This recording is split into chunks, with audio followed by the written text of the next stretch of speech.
Hello everyone, আজকে আপনাদের দেখাতে চলেছি আপনারা বিকাশ থেকে ব্যাংকে কীভাবে টাকা ডিপোজিট করবেন বা বিকাশ থেকে ব্যাংকে আপনারা কীভাবে টাকা ঢোকাবেন।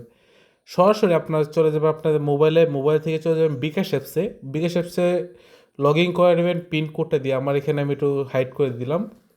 তারপর চলে যাবেন নিচের দিকে, আমি দেখেন টিক চিহ্ন দিয়ে দেখিয়ে দিচ্ছি কীভাবে করতে হবে।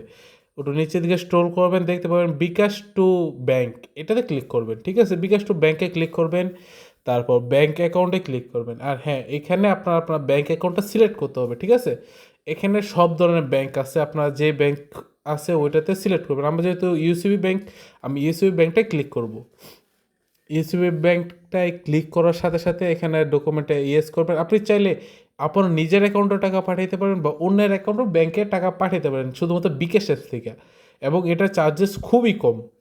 তারপর আপনার ব্যাংক অ্যাকাউন্টের নাম্বারটা দিতে হবে। আর হ্যাঁ, ব্যাংকের যেই নাম দিয়ে সেভ করা আছে ওই নামটা এখানে বসাতে হবে। ঠিক আছে গাইস, ব্যাংকের যে নাম দিচ্ছেন ওই নামটা এখানে দিতে হবে। ঠিক আছে, ব্যাংকের নামটা দিবেন। তারপর এইখানে এই পেজে চলে আসবে, একটা পেজে আসবেন। হ্যাঁ, আপনার ওই নাম্বারটা প্রয়োজন, যে নাম্বার আপনি টাকা পাঠাবেন ওই নাম্বার একটা কোড যাবে। ঠিক আছে, মানে যে নাম্বার ব্যাংক অ্যাকাউন্টটা খোলা আছে ওই নাম্বার একটা কোড যাবে, এই কোডটা আপনার বসাবেন এখানে। আরে আমি কোড বসাতে গিয়ে ব্যারগুলো লাগতেছে, পাসওয়ার্ড বসালাম, আবার কোডটা নিয়ে আসতে হবে। আচ্ছা, আমরা ভিডিওটা একটু ক্রপ করে দেবো যাতে বড় না হয়। ঠিক আছে, কোডটা, আরে হ্যাঁ দেখেন কোড এনেছি এবং বসিয়ে দিয়েছি। এখন দেখেন এখানে আপনার যেমন ব্যাংক অ্যাকাউন্ট টাকা পাঠান এটাতে ক্লিক করেন।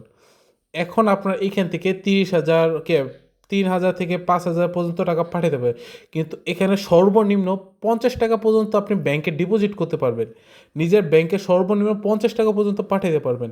আমার অ্যাকাউন্টে আপাতত টাকা নাই, আমি আমার বন্ধুকে কল করতেছি, ও টাকা পাঠাক, তারপর আমি আপনাদের দেখাচ্ছি। একটা মিনিট ওয়েট করুন। ভাই টাকা পাঠাইতেছে না কেন? হ্যাঁ, এই তো টাকা পাঠিয়ে দিয়েছে। এখন দেখেন আমি 50 টাকা পাঠিয়ে দেখাচ্ছি ব্যাংকে। এই দেখেন আমি 50 টাকা সিলেক্ট করলাম। তারপর টিক চিহ্ন মার্কে ক্লিক করবেন, আপনার পিন নাম্বারটা দেবেন, বিকাশের যে পিন নাম্বারটা আছে এই পিন নাম্বারটা দিবেন। আমার পিন নাম্বারটা বসিয়ে নিলাম। তারপর ডাইরেক্ট এগিয়ে যে মানে টিপতে ধরবেন, আপনার অ্যাকাউন্টে টাকা পৌঁছে যাবে। আপনার অ্যাকাউন্টে টাকা পৌঁছে গেছে 50 টাকা। এখানে কি 80 পয়সা চার্জেস কাটছে। ঠিক আছে, 80 পয়সা চার্জেস কাটে। দেখেন আমার সাথে সাথে অ্যাকাউন্টে টাকা চলে এসেছে। দেখেন এই যে 50 টাকা অ্যাকাউন্টে যোগ হয়েছে, আমার অ্যাকাউন্টে মোটামুটি এখন 180 টাকা 86 টাকা আছে, 87 টাকা আছে। ঠিক আছে, আমার কাছে মনে হয় ব্যাংকে না গিয়ে বাড়িতে বসে বিকাশ অ্যাপসের মাধ্যমে সব থেকে সহজে টাকা পাঠানো যায়।